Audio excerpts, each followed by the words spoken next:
tag friend.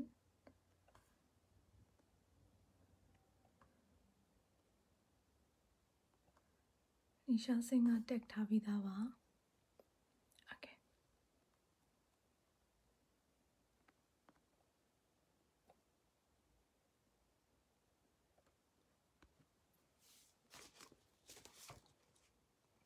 Gumamshi.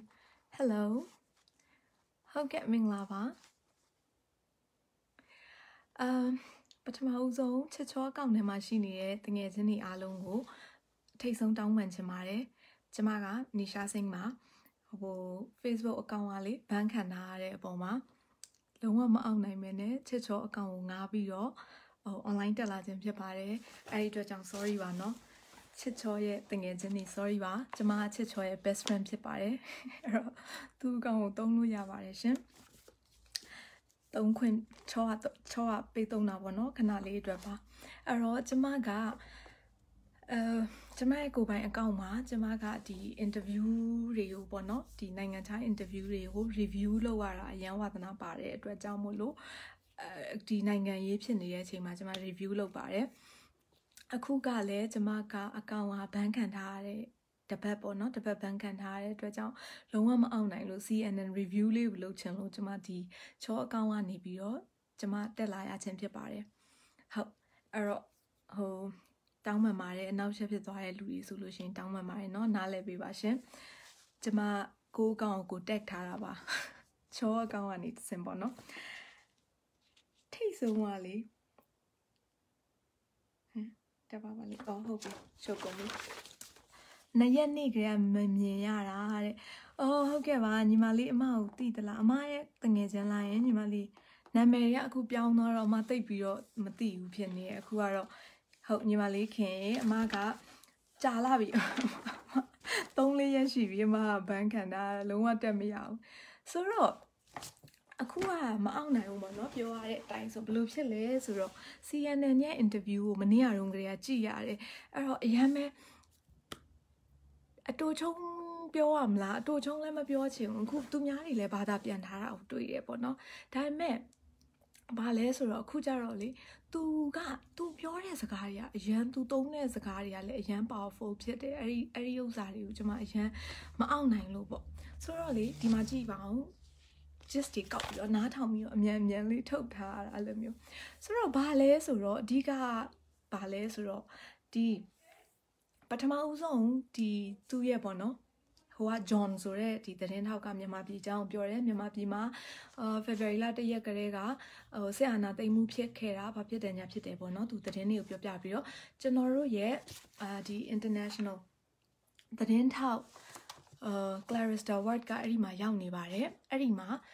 said so ya equip you tenet and or do Lambio who interview low by me. A lupure chema, Polare bono, to do said so yaga, quimpu like that what do the capio popono, direct live learn up your by. So Aima, to as a caribio dine, hobby, saya mono. So Clarista ye. Nengare a cook de lumio chini, Jare Mapamabi, Yauni, near Bamabi, Yapoa, Pajamulo, a yeji lunea tiara, lady, Pajamulu near you, Yaw Andora, lady, why it's so important for you to be there. So, Glaster Babio Lazaro. John, maybe okay at time board and a coupe, she might be tired malare. Lunke Nala as you know, Nala as you know, Nabono, D9 mare. Democracy Nija Jueche Kanta Yare a so yari gore. Sit a so yagare. Turo Gaupio, paper light, Turo, not the kind of lump light as rebel them you. No paper light, Bajang lesure. Natown said November ongare, every nine mare. Democracy Nija ne. They chacha take a Jueco poema. Turoha. A shakwe biobo no imata a shakwe lao on those shoning headable. A hago kanzani are. Di setaji hare. Very latte yanima, anago a te, lu bio. Di asoya pidu democracy nina juera asoya go to roa. Pet out light, no? Pet out light it. Arrow to up. I'm not to know about yan thought the boja, so to pure time to jamino. Well, as you said, John, 2 months ago, a democratically elected government was overthrown by the military in a coup after the military suffered a humiliating defeat. Humiliating defeat. ရှက်စရာကောင်းလောက်အောင်ရှုံးနိမ့်မှုဒီစကားလုံးကျွန်တော်ကအဲ့ဒါကိုပြောပြချင်လို့မအောင်နိုင်လို့တက်လာဆိုအဲ့ဒါပေါ့နော်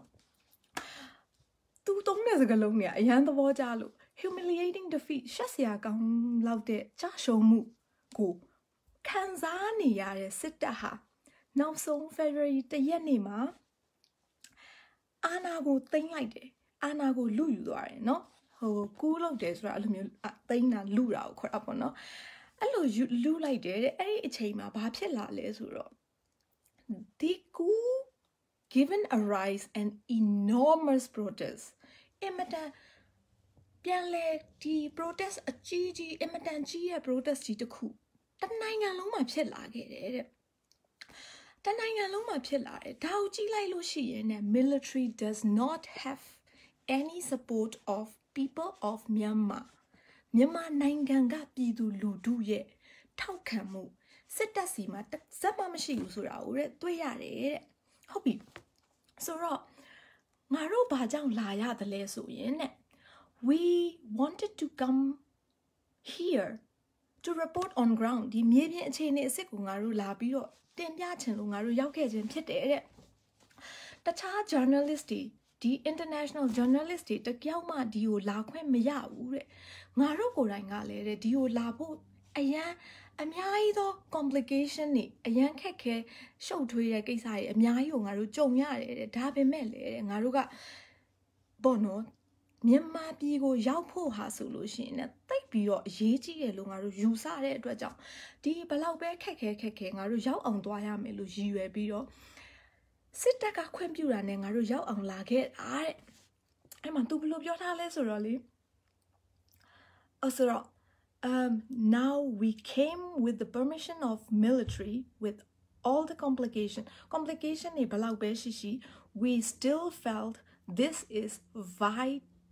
viral important အမတန်ကိုအရေးကြီးရပေါ့နော် to come here ourselves to see what is happening to confront the people responsible for the violence ဒီကိုလာပြီးတော့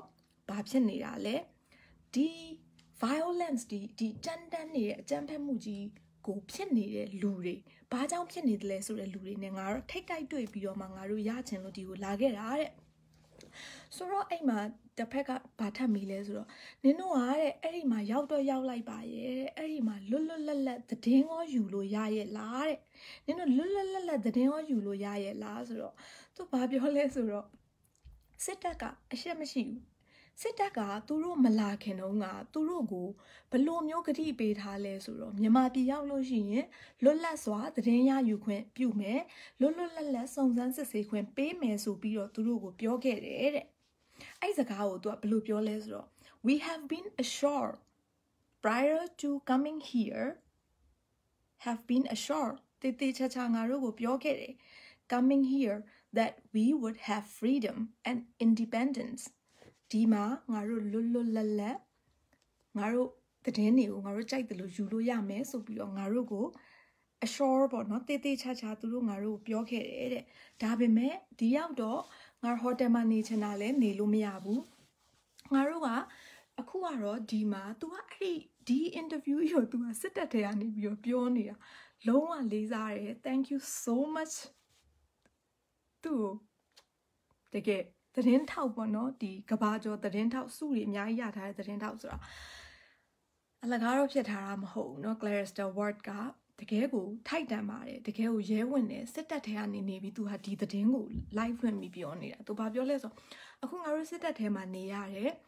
သူတို့ရဲ့မသိဘဲနဲ့ငါတို့အထဲအပြင်လုံးဝထွက်လို့မရတယ်လို့ငါတို့ဘယ်သူနဲ့မှဘာမှလုပ်လို့မရဘူးဘယ်သူမှလည်းသူတို့သတင်းပေးတာဘာညာလုပ်လို့မရဘူးဆိုတော့ငါတို့ပထမဦးဆုံးထွက်တဲ့နေ့ကလည်း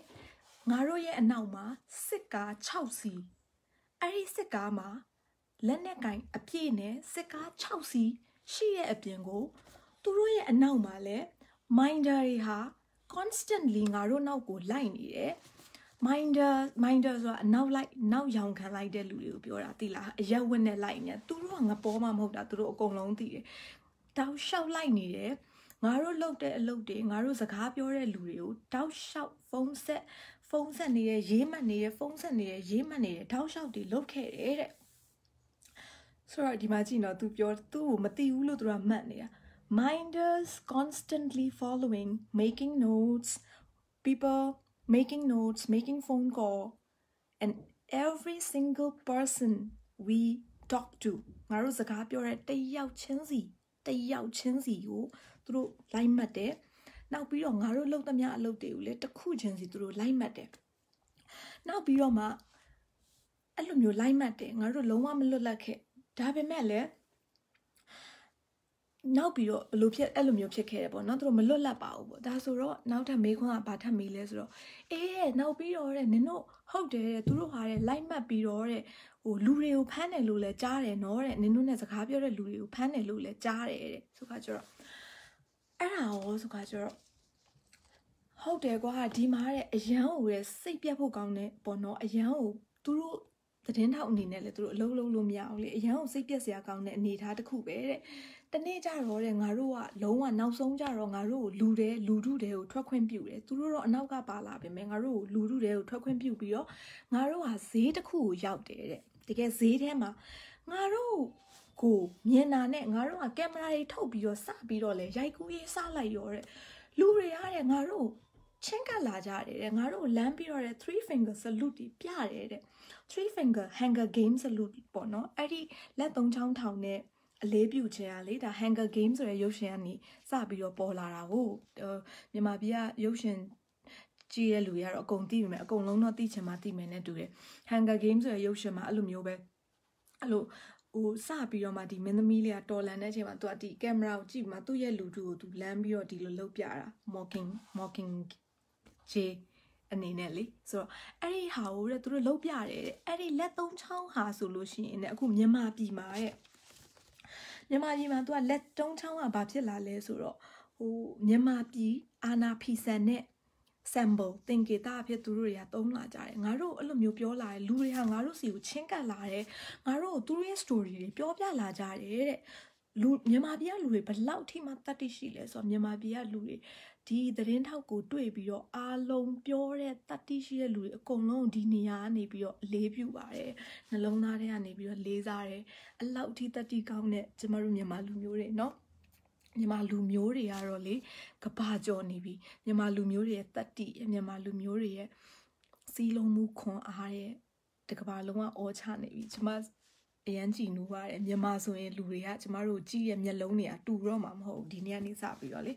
ကျမတို့ဂုံတိတ်ခါတွေတက်အောင်ကျမတို့ဂုံတိတ်ခါတွေကိုတက်အောင်လုပ်ပြီးတော့မြန်မာပြည်သားအားလုံးကိုအများကြီးကျေးဇူးတင်ပါတယ်ကျမတို့ကတော့မလုံနိုင်ဘူးအပြင်ရောက်နေတဲ့လူတွေเนาะမြန်မာပြည်ရဲ့ပြင်ပမှာနေရတဲ့လူတွေဆိုတော့အဲ့ဒီအတွက်ကြောင့်မလို့မြန်မာပြည်ပြင်ပလူတွေအားလုံးကိုစားကျမဒီနေရာကနေကြုံတော့အားလုံးကိုကျေးဇူးတင်တဲ့အကြောင်းအားလုံးကိုလေးစားပြီးတော့အရန်ကိုနှလုံးသားထဲကနေလိုက်လဲကျေးဇူးတင်တဲ့အကြောင်းကိုလမ်းကြုံလေးပြောပြပါရစေအဲ့ဒီမှာဆိုလို့ရှိရင်လဲ Clarista ပထမရက်ကဆိုရင်လဲသူစကားဘယ်သူနဲ့မှပြောလို့မရအောင်ဒါပေမဲ့သူကားဖြတ်တာနဲ့ bangဆိုတီးတာကိုသူက Instagram post မှာသူကတင်ထားတယ်ဘသူမှနေတဲ့ငါတို့ကိုစစ်ကားတွေကသူတို့လိုချင်တဲ့နေရာတွေကိုပဲခေါ်သွားနေပြင်မဲ့တဲ့ငါတို့တလန်းလုံးနဲ့ငါတို့အိုးတွေခွက်တွေကို people are banging pots and pans ပေါ့နော်အခုသူတင်ထားတဲ့ထဲမှာအဲ့အတန်မပါလာဘူးဆိုတော့ तू ကဘာပြောလဲဆိုတယ်လီဖုန်းကတဲ့အဲ့အတန်ပေါ့နော်ဖမ်းရတာအတန်အားနေနေလို့ဒီမှာမပါပြင်မဲ့တဲ့အကုန်လုံးတလန်းလုံးနဲ့အိုးတွေခွက်တွေတီးနေကြတယ်တဲ့ငါတို့ကိုတဲ့သင်္ကေတတွေပြနေတယ်တဲ့သူတို့တွေကဒီကိစ္စကိုသူတို့စိတ်ဝင်စားအောင်အာနာဖီဆန်ခံရတယ်ဆိုတဲ့ဟာကိုပေါ့နော်အဲ့လိုမျိုးပြောကြဒီမှာလဲ तू ကအခုဘာပြောလဲဆိုတော့ငါတို့ရောက်လိုက်တာနဲ့တဲ့ people started coming up to us they started giving a 3-finger Hunger Games salute which is a symbol of this defiant movement ဒီအာနာဖီဆန်မှုတော်လှန်ရေးရဲ့ symbol ကိုသူတို့ပြကြတယ် started to telling us they're frightened no they are frightened and there is no peace in their အဲ့ဒီမှာသူတို့တွေကကြောက်လန့်နေကြတယ်သူတို့စီမှာငြိမ်းချမ်းမှုဆိုတာလုံးဝမရှိဘူးဆိုပြီးသူတို့တွေကပြောကြတယ်တဲ့ပြောပြီးတော့မကြဘူးတဲ့ shortly after that we found out ngara le ma cha de ngaro ba ti ya le so ngaro ne saka pyo de lu de a kong long phan khan lai ya de so da ti lai ya de di chain ma de ngàကားတဲ့ဈေးထဲမှာပဲရှိနေသေးတယ်တဲ့အဲ့ဒီချိန်မှာအမျိုးသမီးတယောက်ဆိုလို့ရှိရင်ပြေးလာတယ်ပြေးမှ तू ကတုံးနေတာတဲ့တိရွက်တစ်ခုလိုပဲတဲ့အဲ့ဒါကြောင့်မလို့ तू ရဲ့စကလုံးနေမှာ तू ကအရန် powerful တကယ်အခြေအနေမှန်ကို तू ကရအောင်တင်ပြပေးသွားတယ် तू ဘာပြောလဲဆိုတော့ in fact what one lady just ran after me trembling like leaf on the phone तू ကပြေးလာပြီးမှကျမရဲ့ဘသူ့ကိုဖမ်းသွားပါပြီဆိုပြီးတော့ तूပြေးလာပြီးတော့ငါဈေးထဲမှာပဲရှိနေသေးတယ် तू ကကြောက်လွန်းလို့တုံနေရှာတယ်တဲ့အဲ့အမျိုးသမီးဟာဆိုလို့ရှိရင်တဲ့ဒါပေမဲ့တဲ့ငါတို့ဒီကိစ္စကိုတဲ့ငါတဲ့စကားပြောလိုက်ရပါတယ်တဲ့သူတို့ရဲ့ပြောရေးဆိုခွင့်ရတဲ့ပုံကိုနဲ့ငါစကားပြောရတယ်ဒီနေရာမှာဇော်မဲလုံးကိုပြောတာဒီဇော်မဲလုံးနဲ့ तू စကားပြောရတယ်ပြောတဲ့အချိန်မှာတဲ့ तू ကဟိုဘာပြောလဲဆိုငါသူ့ကိုတဲ့ဒီပြောတဲ့ငါသူနဲ့စကားပြောရတယ်ဒီမှာကြည့်ဆိုပြီးတော့ဗီဒီယိုဖွင့်ပြတယ်အဲ့ဒီဇော်မဲလုံးနဲ့စကားပြောနေအဲ့မှာဘာတွေ့ရလဲဆိုတော့ तू ကဒီလိုမျက်လုံးတောက်ထောက်ကြည့်ပြီးမှကျမမနေ့ကတော့ရန်ကုန်မှာဈေးတစ်ခုကိုသွားခဲ့တယ်လူတွေအများကြီးပဲကျမကိုချင်းကပ်လာတယ်သူတို့ရဲ့ခံစားချက်သူတို့ဖက်က story တွေကျမကိုပြောကြတယ်ကျမနဲ့စကားပြောတဲ့သူတိုင်းအဖမ်းခံရတယ်ဆိုတာကိုကျမသိရတယ်ဒီကိစ္စနဲ့ပတ်သက်ပြီးတော့လေကျမဟာလွတ်လပ်ကျမတို့အဖွဲ့ဟာအပြင်ကနေလဲစုံစမ်းတယ်ဒါဟာအမှန်တရားပဲကျမမှာတက်သေးတွေလည်းရှိတယ်ခမည်းတော်ကကျမကိုစကားလာပြောတဲ့လူတွေကိုဘာကိစ္စကြောင့်ဖမ်းရတာလဲဒါကျမကိုရှင်းပြပါ तू ကခက်တင်ပြောတာနော်ဇော်မဲလုံးကိုမျက်လုံးချင်းကြည့်ပြီးမှဘာကိစ္စကြောင့်ဖမ်းရတာလဲတေချာကျမကိုဒါကိုရှင်းပြပါသူတို့ဟာဘယ်လိုမျိုးသောရာဇဝတ်မှုကိုကျူးလွန်လိုက်လို့ရှင်တို့ကဖမ်းရတာလဲ तू အဲ့လိုမျိုးပြောတယ် what possible crime they have committed that you have to arrest them အဲ့လိုမျိုးပြောဘာများကျူးလွန်လိုက်လို့ရှင်တို့ကဖမ်းရတာလဲအဲ့လိုပြောတဲ့အချိန်မှာဇော်မဲလုံးကဘာပြန်ပြေလဲဆိုတော့ဟုတ်ပါတယ်ကျွန်တော်တို့မနေ့ကဖမ်းနေဆိုတာကိုကျွန်တော်အဲ့ဒီအချိန်မှာဒီ Clarister ပြောတာ10ယောက်ဖမ်းခံ9ယောက်သူအဲ့ဒီ interview မှာ9ယောက်ဖမ်းခံရတယ်ဆိုတော့ Amazon မဲလုံးကဆရာကြီးလူနဲ့မနေ့ကကျွန်တော်သတင်းတွေမှာကျွန်တော်တွေ့လိုက်တဲ့အတွက်ကျွန်တော်မေးကြည့်လိုက်တယ်မေးကြည့်တော့ဟုတ်ပါတယ်သူတို့17ယောက်ကိုဖမ်းထားတယ်တဲ့ Clarister က9ယောက်လို့ပြောတာเนาะသူဟာနဲ့သူ17ယောက်ဖမ်းထားတယ်တဲ့ကျွန်တော်တဲ့အဲ့ဒါတဲ့ကျွန်တော်ပြန်လွတ်ဖို့အတွက်ကျွန်တော်ချက်ချင်းပေါ့နော် as soon as possible အတက်နိုင်ဆုံးအမြန်ဆုံးပြန်လုပ်ဖို့ကျွန်တော်တို့စီစဉ်နေပါတယ်ကျွန်တော်တို့သူ့ဒီရဲတပ်ဖွဲ့တွေဖမ်းရတယ်ဆိုတာကလေသူတို့တွေကဘာဖြစ်လာမှာလဲဆိုတော့ provoke လုပ်မှာပေါ့နော် provoke လုံဆော်မှာဒီပြည်သူလူထုကိုလုံဆော်ပြီးတော့အဲ့နေရာမှာမငြိမ်မချမ်းစူပူမှုတွေဖြစ်လာမှာဆိုလို့ကျွန်တော်တို့ကသူတို့ကိုထိမ့်သိမ်းလိုက်ခြင်းဖြစ်ပါတယ်ရဲတပ်ဖွဲ့တွေကထိမ့်သိမ်းလိုက်ခြင်းဖြစ်ပါတယ်ကျွန်တော်လည်းဒါကိုအခုပဲမဖမ်းသင့်ပါဘူးသူတို့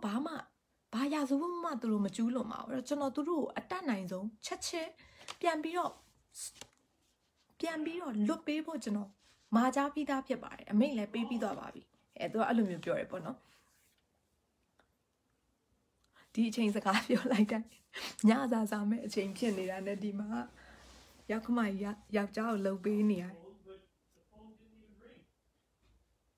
ယောက်ျားဟိုကြည့်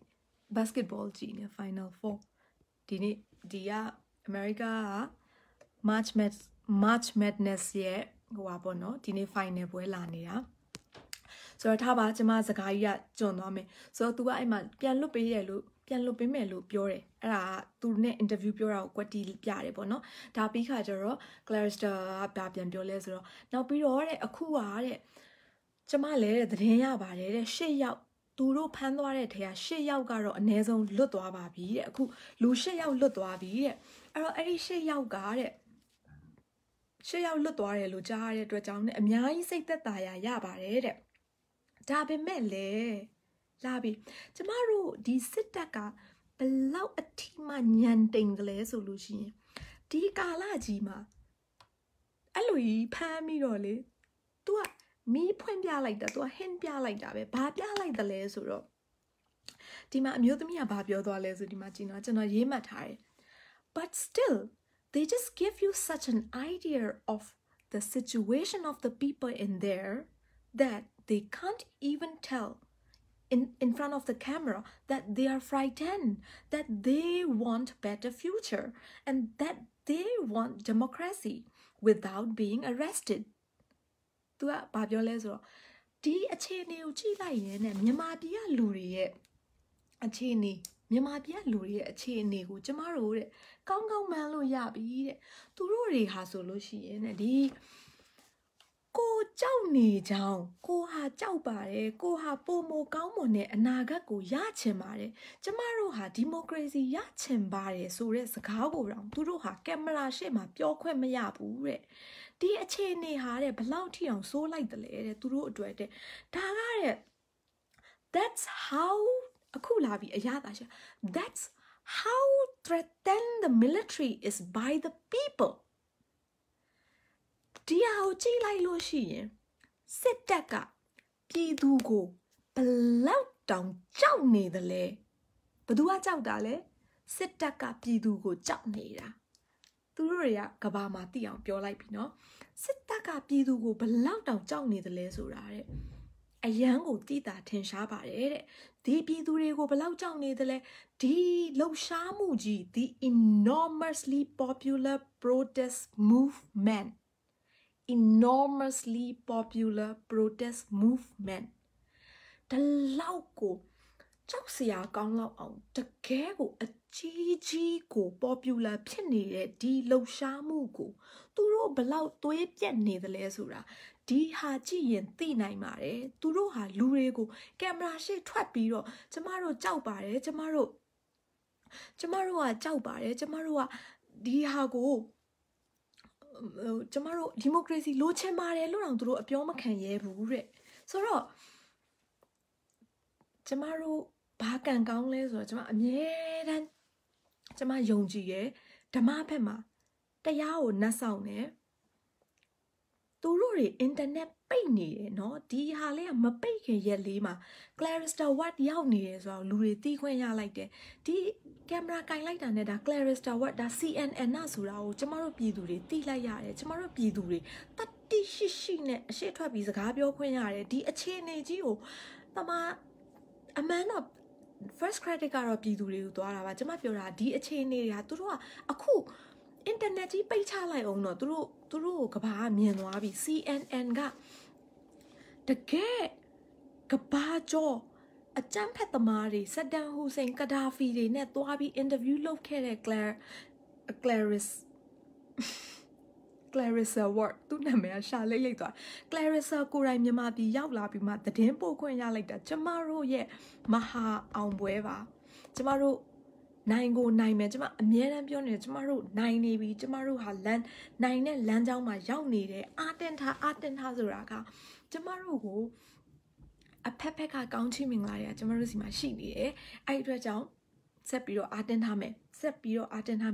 အရာတိုင်းဟာကျမတို့ဖက်ကိုကျမတို့ရဲ့ favor တွေကိုပဲရွေ့နေခြင်းဖြစ်တယ်ဒါပြီးရင်ကျမလည်း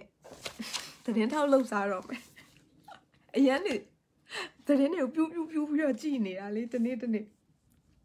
ဆိုတော့ okay အဲ့မှာတကွက်လာပြီမေခွန်မေးသမားကဘာမေးလဲဆိုတော့ဒါဆိုရင် Clarissa ရဲ့တဲ့သူတို့ဟာတဲ့နင့်ကိုဘာလို့ပေးလာတာလဲတဲ့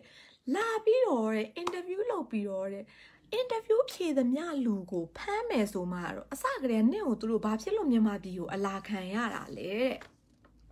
ဗမာပြည်ကိုဘာဖြစ်လို့သူတို့အဲ့လိုမျိုးလာခိုင်းပြီးမှဒါမျိုးတွေလုပ်နေရလဲဆိုခါကျတော့သူကဘာပြောလဲဆိုတော့သူတို့မှလည်းသူတို့ဘက်ကပြောချင်တာကိုသူတို့ကလည်းကဘာကိုချပြချင်သေးတယ်လေတဲ့သူတို့စီမှာလည်းသူတို့ဘက်ကဇက်လန်းတွေကိုပြောပြချင်တာပေါ့တဲ့ကျမကလည်းတဲ့အဲ့ဒီအခွင့်အရေးသူတို့ပေးလိုက်ပါတယ် we give them the opportunity ဒီအခွင့်အရေးပေးတယ် to tell their side of stories သူတို့ဘက်ကသတင်းသူတို့ပြောချင်တဲ့ပုံမြင်တွေကိုလည်းကျမနားထောင်ပေးတယ်သူတို့က protester တွေကိုဘယ်လိုမြင်နေတယ်လဲဆိုတော့ they see the protester as being violent as dangerous and destructive for the economy သူတို့ကဒီဆန္ဒပြသူတွေကိုအကြမ်းဖက်တဲ့သူတွေနောက်ပြီးတော့အန်ဒီရရှိတဲ့လူတွေစီးပွားရေးကိုစုပ်ယုပ်ကျဆင်းစေတဲ့လူတွေဆိုပြီးတော့သူတို့ဟာယူဆကြတယ်သူတို့ဟာအဲ့လိုအမြင်တွေရှိကြတယ်တဲ့ နောက်ပြီးတော့တဲ့သူကနောက်ထပ်ဘာပြောတယ်လဲဆိုတော့တဲ့ဟိုပေါ့နော်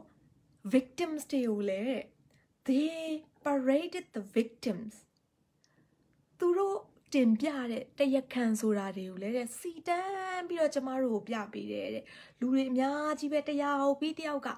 ဒီစန္ဒပြသူတွေဟာသူတို့ကိုဘလို့ချင်းချောက်ပါတယ်စန္ဒပြတဲ့လူတွေဟာသူတို့ကိုဘလို့အဆက်ခွဲပါတယ်သူတို့ကိုဘလို့မျိုးဟိုပေါ့နော်သူတို့တွေဟာဘလို့မျိုးစန္ဒပြတဲ့လူတွေကြောင့်သူတို့တွေဟာကြောက်လန့်နေရပါတယ်ဆိုတဲ့ story တွေတရားခံမဟုတ်ဘလို့ခေါ်မလဲဆိုတော့အပြစ် victim ဆိုတာလေအဲ့ဒီရဲ့ဒဏ်ကိုခံရတဲ့လူတွေပေါ့နော်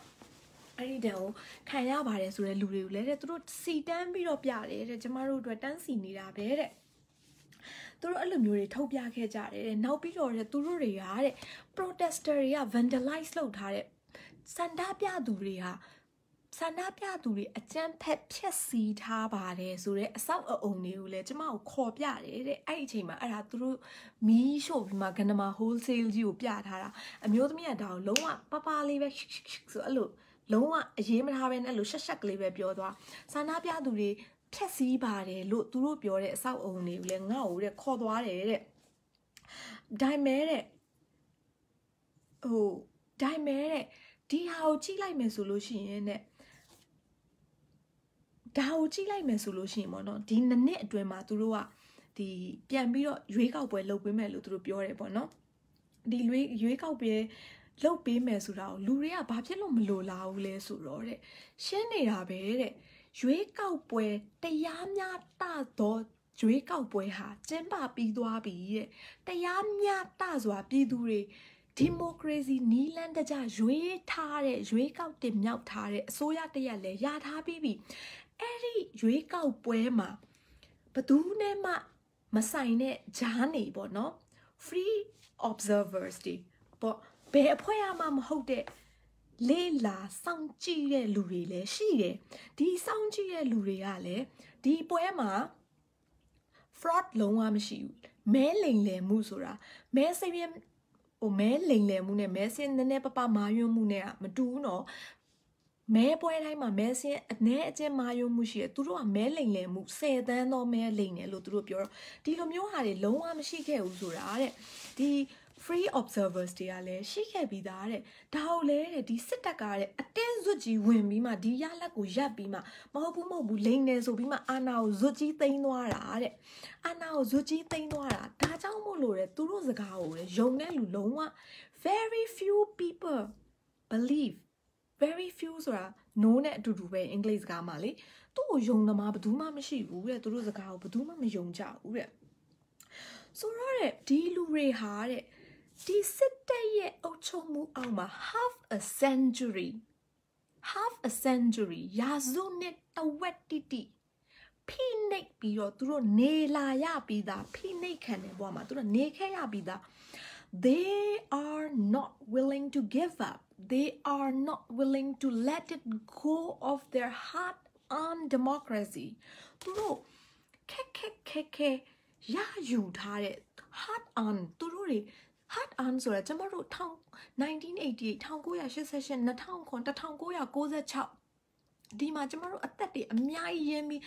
အမေအောင်ဆန်းစုကြည်ရဲ့တဘဝလုံးရင်းပြီးသူ့အကျဲချုပ်ကြီးနဲ့တဘဝသူချစ်လွန်းလို့ယူထားတဲ့မျက်နှာဖြူဆိုတဲ့လူကြီးကို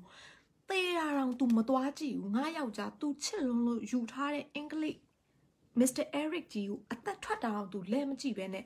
ဆုံးရှုံးခံပြီးမှသူ့ရဲ့ဘဝသူ့ရဲ့ချစ်သူသူ့မိသားစုကိုအရှုံးခံပြီးမှကျမတို့ဟာယူထားတဲ့ democracy ကိုဒီလူတွေဟာ they are not willing to give up လက်လျှော့ဖို့သူတို့လုံးဝစန္ဒမရှိပါဘူးမြန်မာပြည်သူတွေဟာလက်လျှော့ဖို့စန္ဒလုံးဝမရှိဘူးတဲ့သူတို့ကဒါကိုအနောက်ဆုံးမှာမဟုတ်ဘူး they have enjoyed their hard-earned democracy for a decade the love ခက်နဲ့သူတို့တိုက်ယူထားတဲ့ democracy ကိုသူတို့အရသာကိုသူတို့10 နှစ်လုံးသူတို့အရသာခံပြီးပြီတဲ့ဒီစစ်တပ်ရဲ့ဖိနှိပ်မှုအောက်မှာနှစ်ပေါင်း90နေခဲ့ပြီးမှသူတို့ဟာခက်ခဲစွာတိုက်ယူထားတဲ့ democracy ရဲ့အရသာကို10 နှစ်ခံစားဖူးပြီးသွားပြီမို့လို့သူတို့ဟာဒါကိုလက်လျှော့ဖို့လုံးဝမရှိဘူးတဲ့ဆိုတော့နောက်ထပ်သူက အဲ့ဒီမေးခွန်းမေးတဲ့လူကဘာထပ်မေးလဲဆိုတော့ဒါဆိုလို့ရှိရင်တဲ့နင်အခု on ground အခြေအနေမှာနင်ရောက်နေပြီဆိုတော့တဲ့ဒီစစ်တပ်ကအာဏာဟာတိုးလာသလားပြိုကွဲနေသလားသူတို့ရဲ့အာဏာအနေအထားသူတို့ရဲ့ power ကဘလို့အနေအထားမျိုးမှာရှိသလဲတဲ့ဆိုတော့သူပြောတာ from what we have seen ငါတို့ဒီမှာမြင်ရတဲ့အနေအထား on the ground ဒီမြေပြင်အနေအထားအရတော့ the military does not have anything the military doesn't have anything သူအဲ့လိုပြောတာစစ်တပ်စီမှာဘာမှမရှိပါဘူးစစ်တပ်စီမှာဘာမှမရှိပါဘူးသူတို့စီမှာဘာရှိလဲကျမတို့ဘာရှိရလို့ကျမလေမေ့မှာဆိုလို့ဒီမှာကြည့်နားထောင်အမြန်လိုက်ရေးဟာအကုန်လုံးသူတို့စီမှာဘာမှမရှိဘူးတဲ့စစ်တပ်စီမှာဘာမှမရှိဘူးတဲ့စစ်တပ်နဲ့ပြည်သူရှင်ကြည့်မယ်ဆိုလို့ရှိရင်တော့စစ်တပ်စီမှာဘာရှိလဲဆိုလက်နက်ကြီးတွေရှိတယ်လက်နက်တွေနဲ့အကြမ်းဖက်တိုက်ပွဲဝင်မဲ့လက်နက်ကင်အုပ်စုရှိတယ်ဒါပေမဲ့ဒါအပြင်သူတို့စီမှာဘာမှမရှိပါဘူးတဲ့သူတို့ဟာတဲ့အဲ့ဒီရဲ့လက်နက်တွေ funding တွေငွေတွေပေါ့နော်စစ်အုပ်စီမှာအများကြီးရှိတယ်ပြည်သူနဲ့မရှင်နိုင်လောက်အောင်ငွေတွေရှိတယ်လက်နက်တွေရှိတယ်ဒါတွေဟာဘာဖြစ်လာနိုင်တယ်လဲဆိုပြည်သူတွေဟာလည်းလုံးဝ short ဖို့မရှိဘူးသူတို့တွေဟာလည်းဒီလိုအကြမ်းဖက်နေမယ်ဆိုရင်ဒါဟာအင်မတန်စိုးရိမ်စရာကောင်းတဲ့ UN ကလည်းစိုးရိမ်ပါတယ်လို့ထပ်တလဲလဲပြောနေတဲ့သွေးတွေလွမ်းတဲ့နိုင်ငံဖြစ်သွားနိုင်တယ်ဒါကိုကျမတို့လွတ်ထားပေးလို့မရပါဘူးတဲ့အနစ်ချုပ်ပြောရမယ်ဆိုရင်တော့ကျမတို့ပြည်သူတွေဟာလုံးဝအနောက်ဆုတ်ဖို့မရှိတာကိုကဘာသိသွားပြီဒီစစ်တပ်ကလည်းဆက်ပြီးတော့ရုံမာနေအောင်မယ်သူတို့အရှိမတောင်အင်တာဗျူးလေးလုပ်ယုံနေတောင်မှသူတို့ကိုဘယ်လိုမျိုးဖမ်းလဲဆိုတော့သူတို့မျက်စိနဲ့မြင်ထားပြီးဒါဟာလွတ်ပေးလို့မရဘူးဆိုတာကိုကဘာကချပြပေးလိုက်ပြီဒါကျမတို့အမျက်ထွက်သွားတာပေါ့နော်အဲ့ဒီအချိန်မှာဟိုဘက်ကလူကလည်းပြောတယ်ဒီ CCN မှာဌာနမှာထိုင်နေတဲ့လူကလည်းနင်အဲ့ဒီမှာရောက်လိုက်တာဟာတဲ့မြန်မာပြည်ကလူတွေအရန်ကန်ကောင်းတာပဲတဲ့နော်နောက်ပြီးတော့မြန်မာပြည်ကလူတွေအရန်ကန်ကောင်းတယ်တဲ့နောက်ပြီးတော့ပေါ့နော်ဟိုကဘာကြီးလည်းအရန်ကန်ကောင်းတယ်တဲ့နင်းကနေတဆင့်ကဘာကြီးက window တစ်ခုရသွားတယ်နင်းကနေတဆင့်မြန်မာပြည်ရဲ့အခြေအနေအစစ်အမှန်ကိုငါတို့တွေတွေ့ရတယ်ပေါ့နော်ဒီဥစ္စာကိုနင်းကနေတဆင့်ငါတို့တွေကတဲ့တွေ့ရပြီဆိုတော့တဲ့ကဘာကလည်းကန်ကောင်းတယ်ကဘာကလည်းကန်ကောင်းတယ်နေမြန်မာပြည်လူတွေကလည်းကန်ကောင်းပါတယ်ပေါ့နော်နောက်ပြီးတော့အဲ့ဒီဟာလေးကအဲ့လိုလေးသိမ်းသွားတယ်ကျွန်တော်ပြောချင်တာကဘာပဲပြောကျမတို့ဟာလုံးဝကဘာကိုချပြပြီးသွားပြီဒီရဲ့နောက်ပိုင်းမှာအင်တာနက်ကြီးသူတို့ဖြတ်မလားအားလုံးကိုပိတ်မလားပိတ်လိုက်မယ်ဆိုပို့ပြီးတော့မှဒီကဘာကပို့ပြီးတော့စိုးရိမ်စရာအနေထားကိုရောက်ပြီးတော့ပို့ပြီးတော့သူတို့ကိုဒီ sanction တွေဖိနှိပ်မှုရတနေ့ထက်တနေ့တိုးလာမှာပါသူတို့ပြေးစရာလမ်းပေါက်တယ်တလန်းပြီးတလန်းပိတ်နေတာလုံးဝမရှိဘူးနောက်ပြီးသူတို့ဟာဘလောက်အထိမအရှက်နဲတယ်လေဆိုတာစကားပြောတဲ့စကားဟာမတီးဘူးလဲဆိုတော့သူတို့ဒီသတင်းထောက်တွေကိုလည်းမလာခင်တော့ဘာပြောလဲလွတ်လပ်နင်တို့ကိုသတင်းယူခွင့်ပေးမယ်လို့ပြောတာဒီရောက်တော့သူတို့ဟိုတယ်အောင်ပေးမတဲဘူးဒါမှသူတို့ဘယ်လိုလူတွေလဲဆိုတော့ဒီလူတွေကကောင်းသူတို့လေ့လာလို့ရသွားပြီနောက်တစ်ခုဒါပြီးတော့ဒီဇော်မဲလုံးနဲ့ထပ်ပြီးအင်တာဗျူးလုပ်တာတခုထပ်တက်လာတယ်အဲ့မှာဘာလဲဆိုတော့အဲ့ဒါလည်းအရန်ရတာရှိတယ်အဲ့ဒီမှာတော့သူကဘာပြောလဲဆိုတော့ငါတဲ့သူတို့နဲ့စကားပြောထားတာတဲ့ဒီမှာကြည့်ဆိုပြီးသူကတူတခါတည်းပြတဲ့အချိန်မှာဒီဇော်မဲလုံးကိုသူတို့ကဗီဒီယိုတစ်ခုဖွင့်ပြတယ်ဒီမှာဒီဟာက CCTV ကင်မရာကဖမ်းယူထားတဲ့မှတ်တမ်းဖြစ်တယ်အသက်18နှစ်အရွယ်ကိုမင်းလာလားမသိဘူးเนาะနာမည်ကသူ့ရဲ့အင်္ဂလိပ်အတန်မှာသူပြောတာသိမပြီးလို့ဒီကလေးတွေဟာစစ်တပ်ကားနဲ့မျက်နှာချင်းဆိုင်မောင်းလာတဲ့အချိန်မှာဒီ CCTV ကလေဘာပြလဲဆိုကလေးတွေကိုကားပေါ်နေဒိုင်းဆိုပြီးပြစ်ချပလိုက်တာဘုံဆိုပြစ်ချတယ်စိုက်ကဲကလဲသွားတယ်နှစ်ယောက်ကထပြီးထွက်ပြေးသွားတယ်တစ်ယောက်ကအမှကြံသွားတယ်ပေါ့နော်ဒီကလေးတွေဟာစစ်ကားနဲ့တိုးတဲ့အချိန်မှာအပြစ်မဲ့တဲ့လူတွေကိုရက်ဆက်နင်တို့တွေပြစ်တက်လိုက်တယ်ရဲတွေပြစ်တက်လိုက်တဲ့ CCTV မှတ်တမ်းမှာဆိုပြီးတော့ Clarissa သူ့ကိုဖွင့်ပြတယ်ဒီမှာကြီးတဲ့ပြီးတော့တဲ့ဒီအလောင်းကိုတဲ့ရင်ခွဲပြီးတဲ့အချိန်မှာနင်တို့ကတဲ့ cycle accident ကြောင့်သေတယ်ဆိုပြီးတော့ပြောတယ်တဲ့ ဒါကားတဲ့ site ရဲ့ accident လုံးဝမဟုတ်ဘူးဆိုတာဒီမှာမြင်နေရတာတဲ့နင်ဒါကိုဘယ်လိုရှင်းမလဲတဲ့အဲ့လိုပြောတယ်ဒါကိုဘယ်လိုရှင်းမလဲတဲ့ကျမကိုရှင်းပြပါတဲ့သူတို့ကတဲ့ဒီလိုလှုပ်ချင်တာလှုပ်နေတာဟုတ်တဲ့ကျမကိုစင်ချေတွေပေးလို့မရဘူးဆိုတာကျမလည်းတဲ့ကောင်းကောင်းမေးခဲ့တယ်ဒီမှာကြည့်ဆိုပြီးသူအဲ့ဗီဒီယိုကိုဖွင့်ပြတာအဲ့အချိန်မှာဇော်မဲလုံးကဘာပြောလဲဆိုတော့ဒါမျိုးတကယ်ဖြစ်ခဲ့တယ်ဆိုရင်တော့ကျွန်တော်တို့ကတော့စုံစမ်းရမှာပါဒါပေမဲ့ဒါကကျွန်တော်တို့ကစုံစမ်းရမှာပါဒါပေမဲ့ဒါကဒီဗီဒီယိုဟာအစ်စ်ဟုတ်ချင်မှာဟုတ်မှာCCTV ကင်မရာဗီဒီယို तू ကအစ်စ်မဟုတ်ဘူးတဲ့စောက်တလွဲငမဲလုံးက तू ပြောချင်တာတွေအဲ့လိုရှောက်ပြောတာအဆက်ကိုမရှိတာမွေးကလေးကချက်ကျိုးနဲ့အဆက်ကျိုးနဲ့မားပြီးတော့လက်သေးဖြတ်လိုက်တယ်နဲ့တူတယ်ဒီသထောင်းစားတွေခွေးဘဝတကက်စောက်တလွဲဘဝကနေတက်လာတဲ့ကောင်လေးမားပြီးတော့ဟိုနီးနဲ့ကျိုးဖြတ်တဲ့အချိန်မှာလေချက်ကျိုးစားအဆက်ကျိုးကိုမားပြီးဖြတ်လိုက်ပုံရတယ်စောက်ရှက်ကိုမရှိစောက်ရှက်ကိုမရှိတာတစ်စက်မှာဆိုတော့ဒီဗီဒီယိုအားတဲ့အစ်စ်ဟုတ်မဟုတ်ဆိုတာလဲစုံစမ်းရအောင်မယ်တဲ့ CCTV ကင်မရာနော်လောက်ကျန်ထားတဲ့ဗီဒီယိုတွေအများကြီးဖြစ်နေတယ်တဲ့ဆိုတော့သူတို့ကတော့လေတော်တော်စိတ်ပြက်လက်ပြက်ပဲပေါ့နော်တကယ်ကိုဘာပြောလို့ပြောရမလဲတော့မှသူတို့မသိတော့ဘူးသူတို့တော်တော်လေးကိုဒီ CC ဒီရဟာလေသူတို့တော်တော်ကိုစိတ်ပြက်တယ်နောက်ပြီးတော့ပေါ့ तू ကမေးလိုက်တယ်တဲ့ तू ဘာမေးလဲဆိုခါကျတော့ဒီ game ရဲ့အခြေအနေရာတဲ့ဘယ်လိုရှိလဲ what is the game plan ပေါ့ဒါဘယ်ကိုသွားဖို့စီစဉ်နေလဲဒီပြည်သူလူထုတွေကိုဆိုတော့အဲ့မှာ तू ကဘာပြန်ပြောလဲဆိုတော့တဲ့ကျွန်တော်တို့ကတဲ့ဒီပြည်သူလူထုတွေကတဲ့အေးတတနဲ့လက်ခံရင်တဲ့ဒီတစ်နှစ်အတွင်းဒါမှမဟုတ်နှစ်နှစ်အတွင်းသူတို့စတော့ကအာနာသိန်းတို့ဆက်ချင်းဘာပြောရလဲတစ်နှစ်လို့ပြောတာနော်အခု CCN မှာတော့မှနှစ်နှစ်ဖြစ်သွားပြီနှစ်နှစ်ကနေဆွဲပြီးမှနှစ်ပေါင်း20ဖြစ်သွားလိမ့်မယ်အများအားလို့ပဲလေစောက်ရှက်မှမရှိရသူတို့ဆိုတော့နှစ်နှစ်အတွင်းနဲ့ပြန်ပြီးတော့ကျွန်တော်တို့ကပေါ့နော်ဒီဥစ္စာကိုပြန်ပြီးတော့ရွေးကောက်ပွဲကိုပြန်ကျင်းပပြီးမယ်လို့ကျွန်တော်တို့လှုပ်ထားပြီးသားပါတဲ့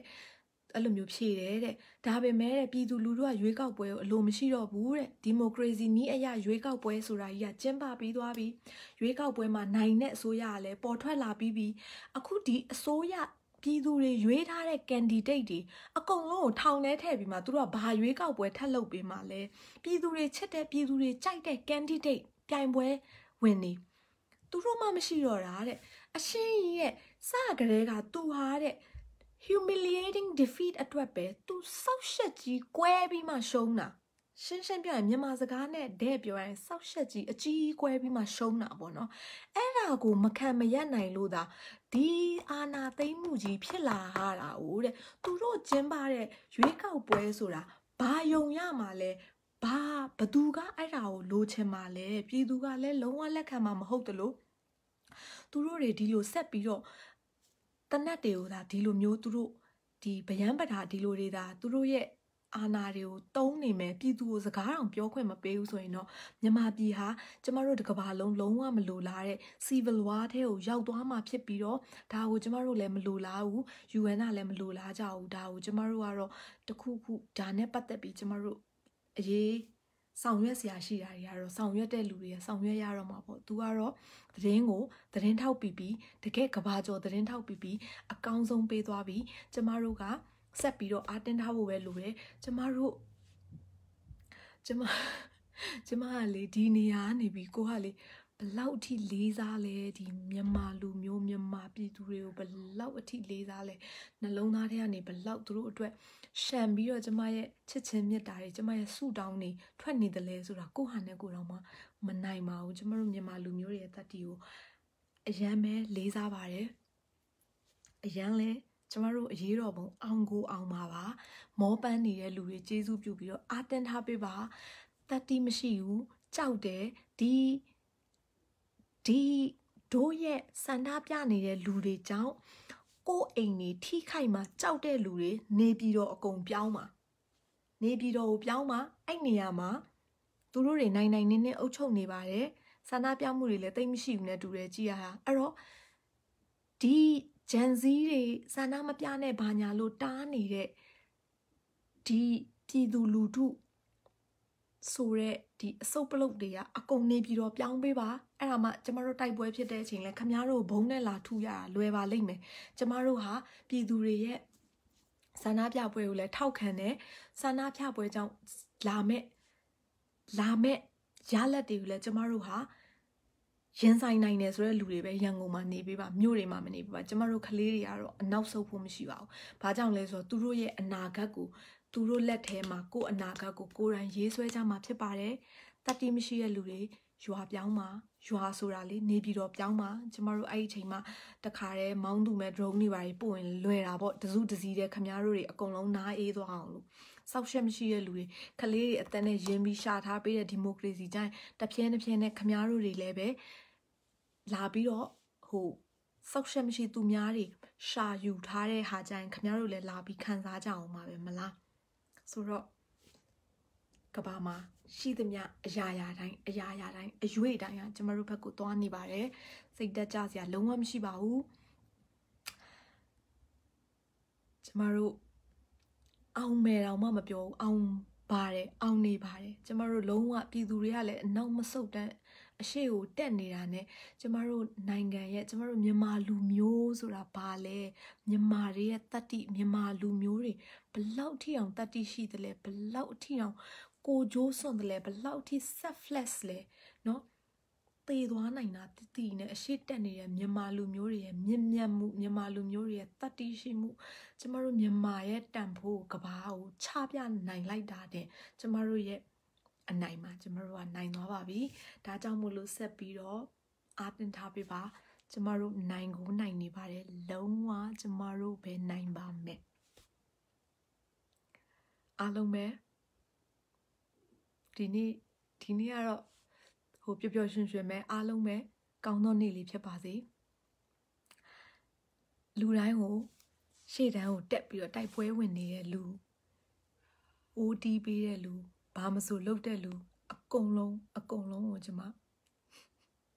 ဟုတ်တယ်ညီမလေးစုမလွင်အဲ့တော့အကုန်လုံးကိုကျွန်မကျေးဇူးအများကြီးတင်ပါတယ်နိုင်ငံခြားမှာနေတဲ့လူတွေအားလုံးရဲ့ကိုစားကျွန်မနောက်တစ်ချိန်ထပ်ပြီးတော့ကျေးဇူးတင်ပါတယ်အရေးတော်ပုံအောင်ပါတယ်ရှင်အောင်နေပါတယ်ဒါကြောင့်မလို့ဆက်ပြီးတော့လှူရှားပေးကြပါကျေးဇူးတင်ပါတယ်ကောင်းသောနေ့လေးဖြစ်ပါစေ